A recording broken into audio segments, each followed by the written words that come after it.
За юуны өмнө энэ хөгжлийн банкны тухай хууль бол хөгжлийн банкны хөгжлийн дараагийн шатанд хөл нийлэн мөн үндсэн одоо зорилгоо биелүүлэхэд бол их тийм боломж гарч байгаа. Тэгээд нэг хэд хэдэн асуулт. Нэгдүгээрт нь сая энэ хөгжлийн банктай холбоотой асуудал зөвхөгдөхөөр сая өмнө ажиллаж байсан хурлын гишүүн хоёр энэ хөгжлийн банкны дээр зарцуулалт нь бол тэр тендерийн тухай хуультай хамаарахгүй гэж телевизээр ярьсан. Энэ яг хамаарахгүй мүү? Энэ одоо энийг хэлж өгөөч гэж асуулт байна.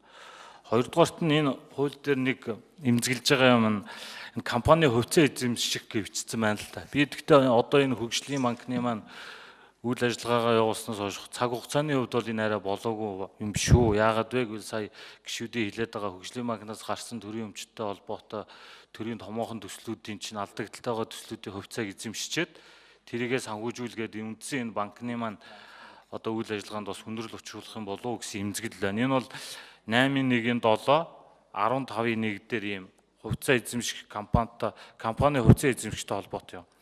За дараагийн нэг сайшаалтай юм нь энэ 21-ийн 4 дээр ингээ гүйцэтгэх захирал удирдлага тавигдах шаардлагыг ингэж бүр тусгайлан одоо жил зааж ингэж оруулж ирсэн их баяртай байна. Яагаад гэвэл өмнө гişүүд өгсөн мэдээллээр хөгжлийн банкны 6 удирдах ажилтан ямар шаардлага хангаагүй гэс болж ямар их алдаа дутагдал гаргасныг бид бүгдээрээ мэдэрч байгаа. Энэ алдаа дахиж хуулийн өрөөнд автагдахгүй байхаа гэдэг дээр итгэлтэй байна.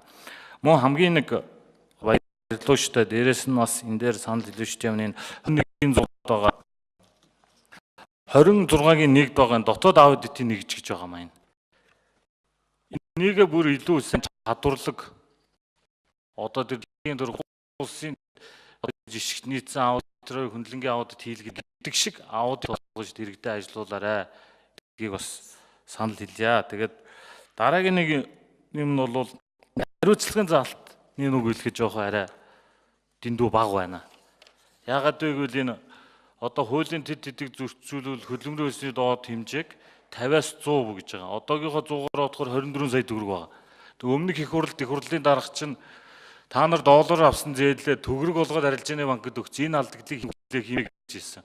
Гэтэл 24 сая төгрөгийн одоо хариуцлага хүлээхийн тулд ямар их алдаа дутагдал гарах боломж ямар их алдаа дутагдал гаргасныг бид биеэрээ мэдэрч байгаа учраас энэ дээр бас одоо хилцүүлгийн хувьцат гişүү бас энэ дээр бас улс суурьтай бас дараа нь одоо үйл ажиллагааг өдөрдөж яваа хүмүүст одоо үнэхээр хариулт би алдаа гаргаж болохгүй шүү. Монголын нийтлэг ард иргэдийнхээ төлөө гэдэг байдлаар хандах тийм хариуцлагын заалтыг өндөржүүлж өгсөн зүйтэй байгаа гэсэн саналыг хэлж байна. За тэгээ баярлалаа. Тэгээ асуултуудтай хариулт авъя.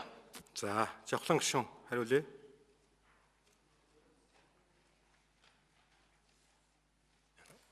За баярлалаа Зоримт гишүүнд. За тэр 8.1-ийн 7, 15.1 бол ийм юм шүү. Харин таны ярьжсанаас арай жоохон өөр зорилготой оруулсан юм. Энэ бол зөвхөн засгийн газрын одоо төсвийн төрийн хөрөнгө оруулалттай тийм компани хувьцааг авах тийш хөрөнгө оруулалт биш юм аа. Энэ яг нөгөө investment banking гэдэг яг олон улсын стандартад нийцсэн хөрөнгө оруулалтын банкны чиглэлийн үйл ажиллагааг нэмж өгсөн байгаа юм. Одоо 34 дээр байгаа банкны хуулийн дотор тийм зохицуулт байхгүй. Өөрөөр хэлбэл засгийн газар төрөөс орох боломжгүй. Эсвэл одоо хувийн сектороос ч гэсэн хөрөнгө оруулалт хийх боломжгүй.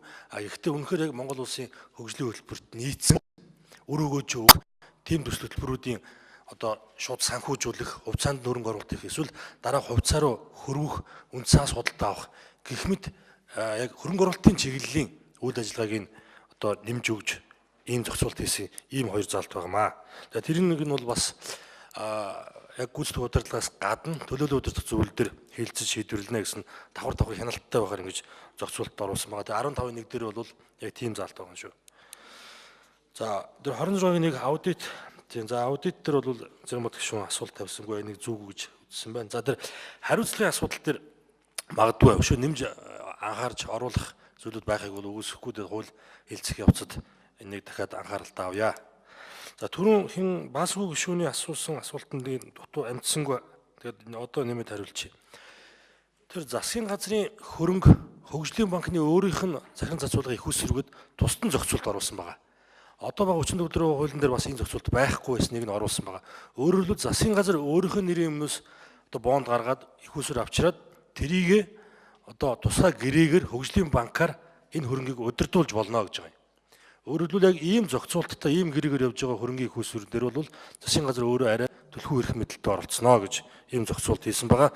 Харин хөгжлийн банк өөрийн нэрийн өмнөөс өөрөө хариуцлага хүлээсэн тийм одоо их усүр дээр бол мэдээж шууд хуулийнхаа хүрээнд бие даасан хараад бус байдлаараа процесс нь явах ёстой. За гишүүд асуулт асууж хариулт авч дууслаа.